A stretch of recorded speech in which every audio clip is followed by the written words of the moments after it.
Hi, this is Janet, and today I am making a gift carton with a die from the Maker's Movement. And I am just running it through here, the Crossover 2 machine, and I'm going to be using coordinating scrapbooking paper. So here I am just cutting the die out of the the white with black polka dot paper. And then you'll see here how easy it is that the die actually cuts and scores all in one pass. And it also cuts a little tag that goes along with it, but I want to do that in a coordinating paper. So there is the carton itself cut out. And now I'm going to be using the coordinating black with white flowered paper. And I'm moving it off to the side so that I can just cut out the tag, because that's all I need from the die. So I'm trying to align both on my sandwich so that all I'm doing is really cutting out the tag itself. So once again, I just quickly send that through the Crossover 2 machine to cut out the tag.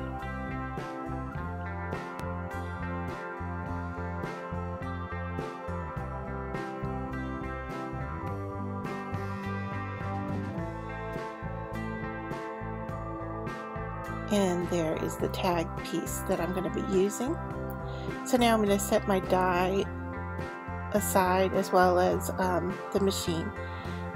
And now with the carton cut out, I am just going to fold on all the score lines, and I'm double checking as I fold to make sure that I have the folds going in the right direction, because some need to fold into itself and some need to fold away from itself. So that was the bottom that I was folding there, and now I am folding this to make the sides of the carton.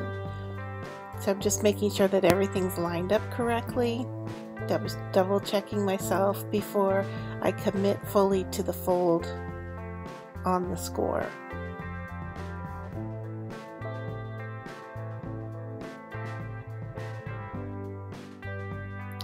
And just checking to see how it goes together at this point.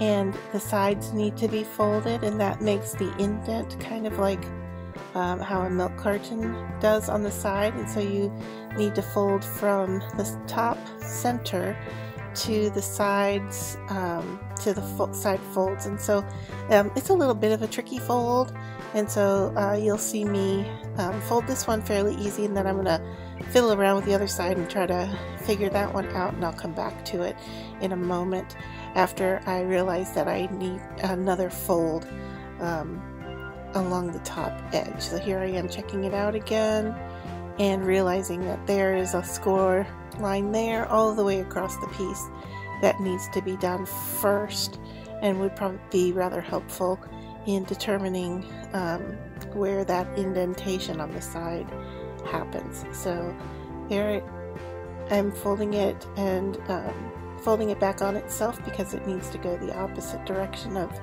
my original fold.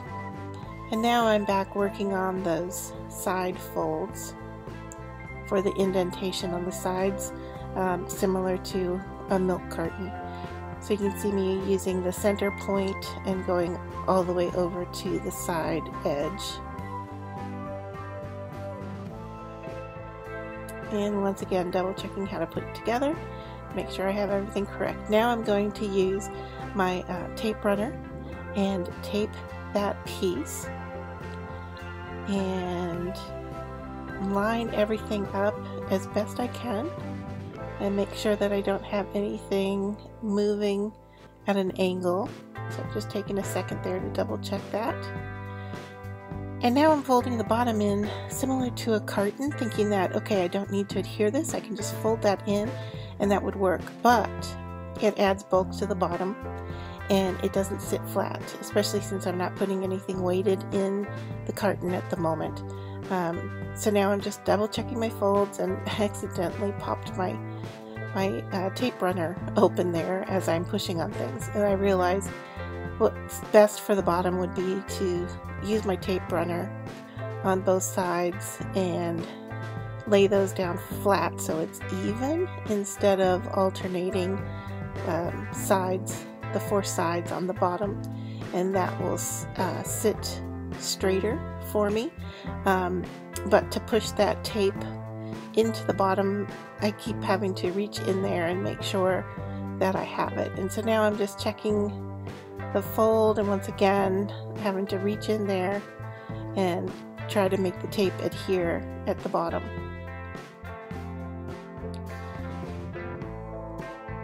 For the closure on this carton, I decide that it would be cute to use a hole punch at the top with a ribbon. And so that's what I'm going to do here with the next step. Is I'm just grabbing my hole punch, and I am going to center it at the top and punch a hole into the carton.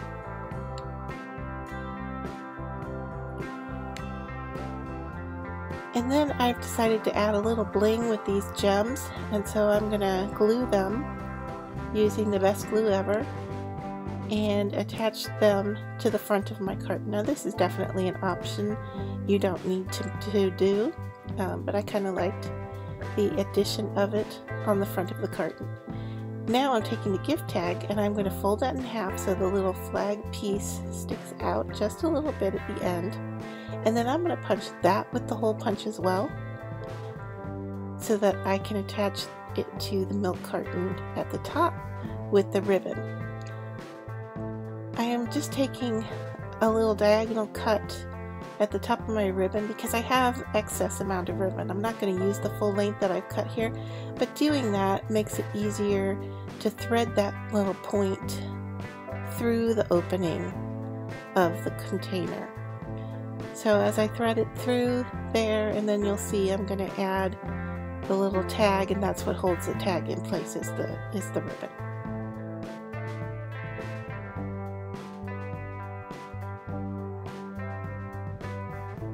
And now just with a simple knot at the top to hold it closed.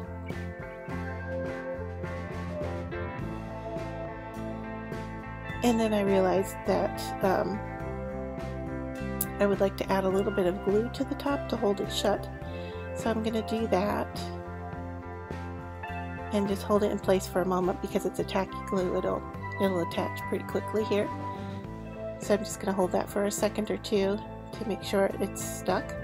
And then I'm going to take my ribbon and finish off the edges, trying to decide here if I'm making a bow or if I'm just cutting.